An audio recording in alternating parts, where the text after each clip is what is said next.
Next item. Other. None. Special reports. How parents can support children's learning during summer. Mr. Brian Whiston, Dr. Gail Shankman, and Dr. Jill Chokel. I think Dr. Chokel is going to come up and give us a report, but along with Dr. Shankman. But obviously, we want students to enjoy their summer, but we also want the learning to continue. So how can parents help?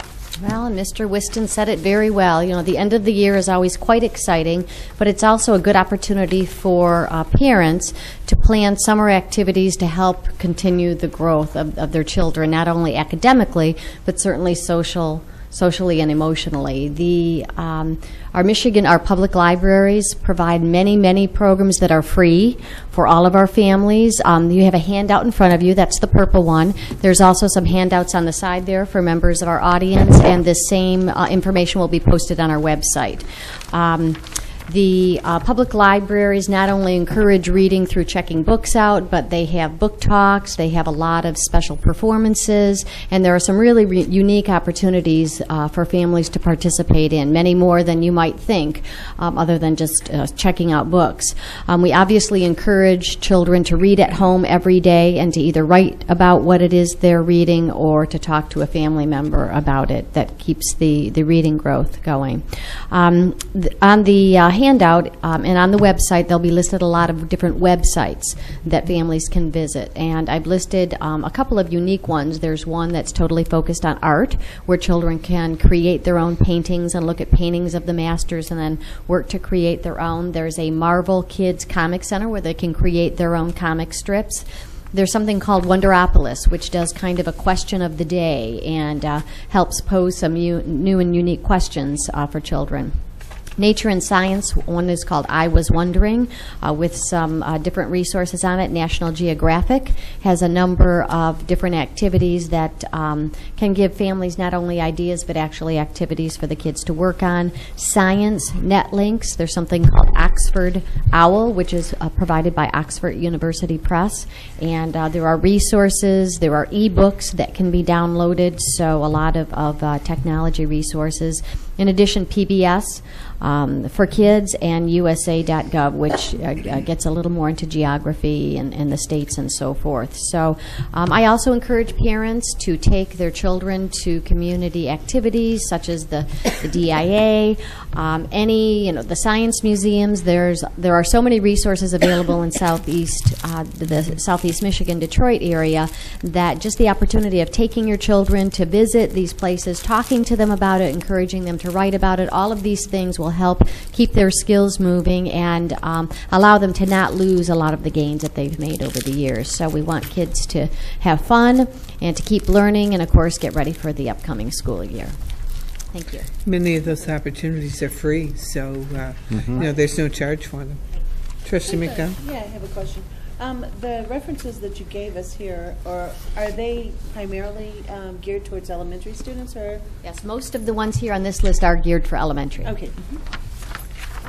Certainly, I think it's important that our middle school and our high school students also stay connected during the summer, and I want to start out by encouraging people to visit places in our community. So the Arab American Museum is an excellent place to take your kids.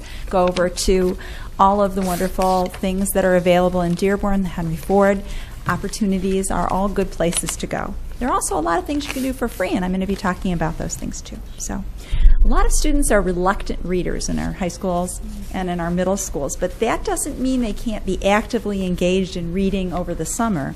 Students enjoy fantasy, science fiction, romance, vampires.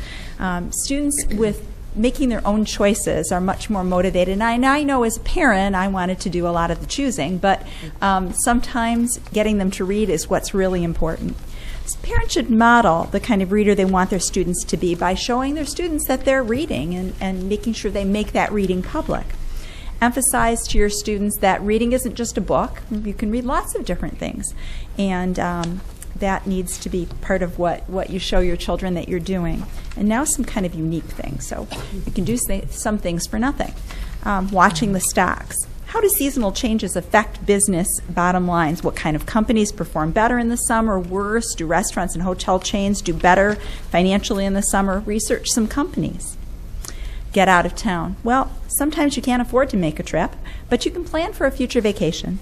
So plan your dream trip. Check out the travel section, set up a budget, see how far you can go. If you want to go to Beijing, perhaps check out the hotels and restaurant prices, and then maybe use Excel to chart that. Race for the pennant. Our superintendent will like this one. The boys of summer are back, so follow the performance of our Tigers by looking at the baseball section and watching those statistics. A lot of reading can go on and a lot of math as well. Parsing personal data. You can choose some qualities that you'd like to record, like when do you wake up? When do you go to sleep? How much time do you spend with digital media? How many text messages or emails do you send or receive in a day? And how do you spend your time on Facebook and other interesting things that you might be involved in? Track weather patterns. Does this summer seem warmer than last? I certainly hope so. Do you think climate change is affecting summer highs and lows? Do you believe recent weather events are connected to global warming? How can you tell? Those are all kind of interesting research projects that our students can engage in. And lots of activities. Just taking your children along with you, grocery shopping or shopping, and asking them, how much does that cost? How much is that going to be with tax? I've got this much money to spend. How can I spend that best? Just everyday activities can make such a difference, both in your relationship with your adolescent particularly, and also in their learning. So have a good summer. Good ideas. Thank you. Good ideas. Thank you.